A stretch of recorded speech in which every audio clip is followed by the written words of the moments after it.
मादनी वसाइल इस्तेमाल करके तरक्की का मिशन। इस्लामाबाद में 2 रोजा पाकिस्तान मिनरल्स इन्वेस्टमेंट फोरम का इनेकाद। वज़ीर-ए-आज़म और army chief general Asim Munir की खुसूसी शिरकत। वज़ीर-ए-आज़म शहबाज शरीफ ने खिताब में कहा, हमारी सरजमीन में बेपनाह खजाने दफन हैं, खरबों डॉलर के मादनी ज़खायर मौजूद हैं। पाकिस्तान इनसे मुस्तफीद होकर ही कर्ज के चुंगल से आज़ाद हो सकता है। मादनियात के शोबे में सरमायाकारी सबके लिए सूदमंद है। खलीजी ममालिक, अमरीका और यूरोप समेत दीगर खित्तों से सरमायाकारी का खैर मकदम करेंगे। मादनी वसाइल की तलाश के लिए दर्जनों MOUs और मुआहिदे पर दस्तखत।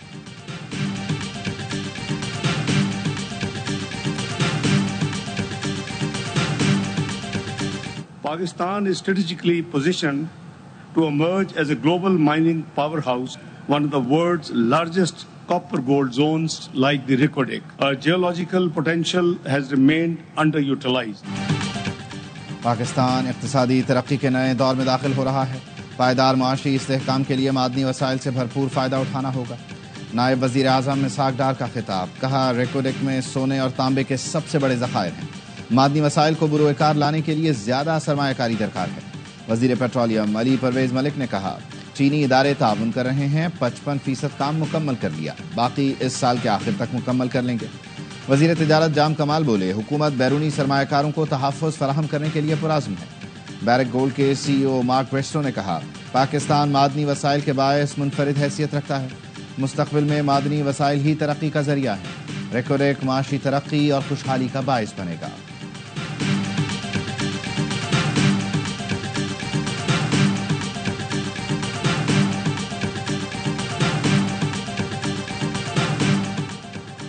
सिविलियन के मिलिट्री ट्रायल के खिलाफ केस की सुप्रीम कोर्ट में समाअत।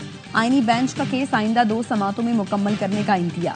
जस्टिस जमाल मंदुखेल ने इस्तफसार किया, एक साजिश जो अभी हुई नहीं, उस पर कानून का इत्तलाक कैसे होगा। वजारत दिफा के वकील ख्वाजा हारिस ने कहा, आर्मी एक्ट का नफाज साजिश करने पर भी होता है। जस्टिस मोहम्मद अली मजहर ने रिमार्क किए, ज़ाबिता फौजदारी में भी कत्ल और इक़दाम कत्ल की अलग अलग शिकें हैं। जस्टिस मुसर्रत हिलाली ने कहा, एक कन्फ्यूजन है, अपील का हक भी नहीं है। क्या आम कानून साजी करके शहरियों से बुनियादी हुकूक लिए जा सकते हैं? क्या आईनी तरमीम करके सिविलियन का मिलिट्री ट्रायल नहीं होना चाहिए था? भारत में मिलिट्री ट्रायल के खिलाफ आजादाना फोरम मौजूद है।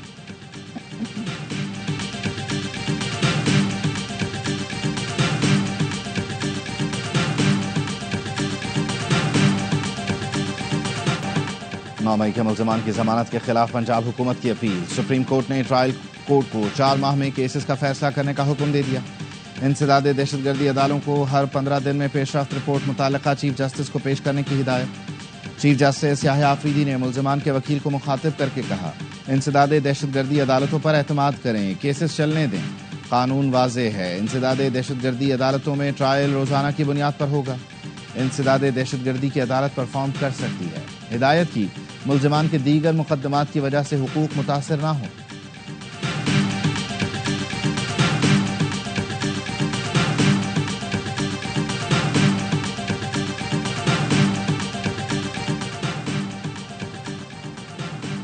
सोशल मीडिया पर इंतसार फैलाने का इल्जाम। PTI रहनुमा रऊफ हसन, शिबली फराज GIT के सामने पेश। जराए का कहना है, रऊफ हसन और शिबली फराज से तफ्तीश जारी है। GIT ने आलिया हमजा और अरसलान खालिद को भी आज तलब कर रखा है।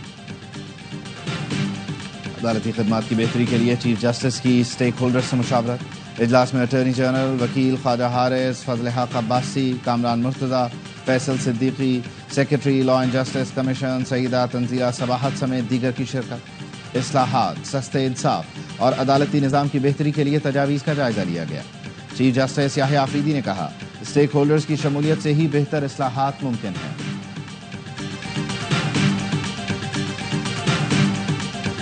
आज़म स्वाति के बयान पर मैं कोई रद्द अमल नहीं देना चाहता। पार्टी के प्लेटफॉर्म मौजूद हैं जो उनसे पूछेंगे कि किस तनाजुर में उन्होंने ये बयानात दिए हैं। सियासी जमात में मुख्तलिफ लोगों के मुख्तलिफ ख्यालात होते हैं। जिस तरह से मीडिया पे बढ़ा चढ़ा के पेश किया जा रहा है, उसकी वो अहमियत नहीं है। आज़म स्वाति के बयान पर कोई रद्द अमल नहीं दे सकता। बतौर सियासी जमात PTI में इख्तिलाफ राय पाया जाना अनोखी बात नहीं। सेनेटर शिबली फराज कहते हैं, पार्टी इख्तिलाफात से मुतालिक बातें बढ़ा चढ़ा कर पेश की जा रही हैं। मुल्क में बदअमनी और महंगाई उरूज पर है। मुल्क को कर्ज पर चलाया जा रहा है। कर्जदार मुल्क कैसे अपनी खारजा पॉलिसी बना सकता है?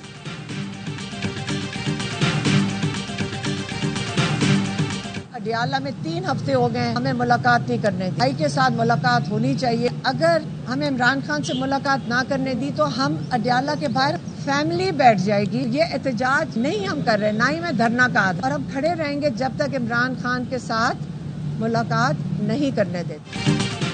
आज बानी पीटीआई से मिलने न दिया गया तो अडियाला के बाहर बैठ जाएंगे। जब तक मुलाकात नहीं होगी वहीं रहेंगे। अलीमा खानम कहती हैं ये एहतजाज या धरना नहीं, 3 हफ्ते से भाई से मुलाकात नहीं कराई जा रही। सियासी रहनुमाओं को 5 महीने से मिलने नहीं दिया गया। कारकुनान अडियाला के बाहर जमा होकर सपोर्ट करें। बानी ने कहा था कोई डील नहीं करूंगा। पेशकश शुरू से मौजूद है लेकिन वो अपने उसूल, मिशन और विजन के लिए जेल में है।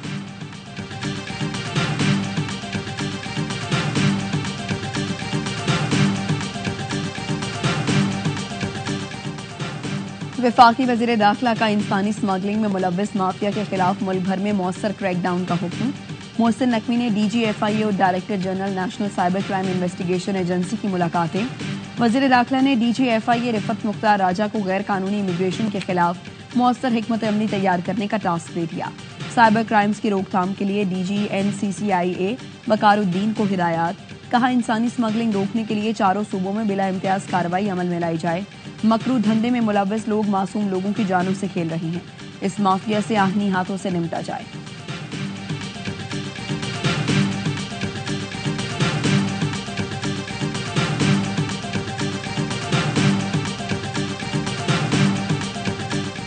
और कौमी असम्बली में पीपल्स पार्टी तन्हाई का शिकार। तमाम बड़ी जमातों को कैनाल मंसूबे के खिलाफ करारदाद पर कायल न कर सकी। जराए का कहना है गुज़श्ता रोज़ PP अरकान असम्बली शब्बीर बजरानी की करारदाद पर दस्तखत कर चुके थे। वज़ीर कानून आज़म नज़ीर तारड़ ने कहा हम किसी सूरत कैनाल मुखालिफ करारदाद पर हिमायत नहीं करेंगे। ऐवान में पॉलिसी बयान देंगे, आपको करारदाद वापस लेना होगी। पीपल्स पार्टी का MKM से भी राबता। MKM ने करारदाद पर वोट देने से इनकार किया। PTI ने भी पीपल्स पार्टी का साथ नहीं दिया।